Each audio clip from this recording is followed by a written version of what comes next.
Во моментот на трагедијата, вие бевте член на Советот, независен советник во општината, а 7 месеци потоа бевте и на чело на општината како вреде градоначалник.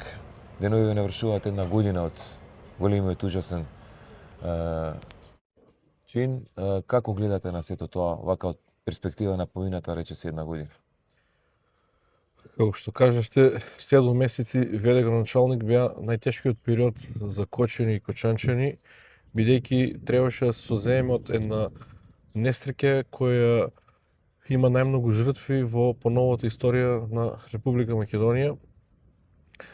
За жал, 1 година потоа, кога ќе направиме на ретроспектива, каде што утврдуваме причинско-последични односи на институционална недоследност заради настанување на случајот во Пулс, се уште не гледаме институционални капацитети за да можеме ние да ги надминеме тие состојби и потенцијални и опасности.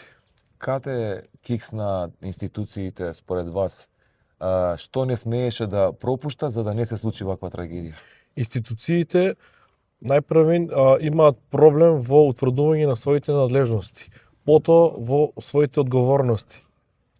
Пред овој настан тие били индиферентни, односно сите претпоставувам прегледи и сите проверки што се правеле и на објектот кај што е бил Пулс и на другите објекти се биле ради реда и на база на меѓусебно познавање, бидејќи станува збор и за инспектори кои што се откочени. По таа несреќа, ние гледаме дека се уште има многу дивоградби и многу нерегуларни објекти. Еве, пред неколку денови имаше исто така еден инцидент, за среќа не ескалира состојбата во градскиот трговски центар да се запали цел стамбен блок, беше запалена само кујна од една пицерија која што се наоѓа во посебен простор, а не во рамките на самиот објект на пицеријата, нешто што е законски недозволиво. Институциите се уште се прават слепи, односно лицата кои што се платени да вршат таа работа, за жал не постапуваат согласно со своите надлежности. Во 7 месеци додека бевте на чело на општината, примарно ви беше да колку што е можно во вашите капацитети да ги анулирате или да ги ублажите болката, тегобите, несреќата што ги задеси огромен број, голем број на семејства во Кочани. Помогнавте, на кој начин, може ли неколку збора? Мора да кажам дека како ВД градоначалник се соочив со големи обструкции во рамките на самиот совет, посебно советниците од ВМРО ДПМН. Нешто каде што утврдивме дека сме слаби беше делот со инспекторски служби и од таа причина јас инсистирав да направиме договори со општини кои што сакаат да ни помогнат пред се во делот со градежни инспектори, бидејќи имаме многу дивоградби, пред се дивоградби на угостителски објекти. Меѓутоа, за жал, во 2 наврати советот гласаше против. Исто така имав обструкции и од институции на централно ниво, не беше дадена согласност да отвориме детска градинка, иако во моментот на барање на согласност имавме 232 деца на листа на чекање. Таа градинка се отвори 1 месец по завршување на вториот круг на избори. Нешто што е апсурд.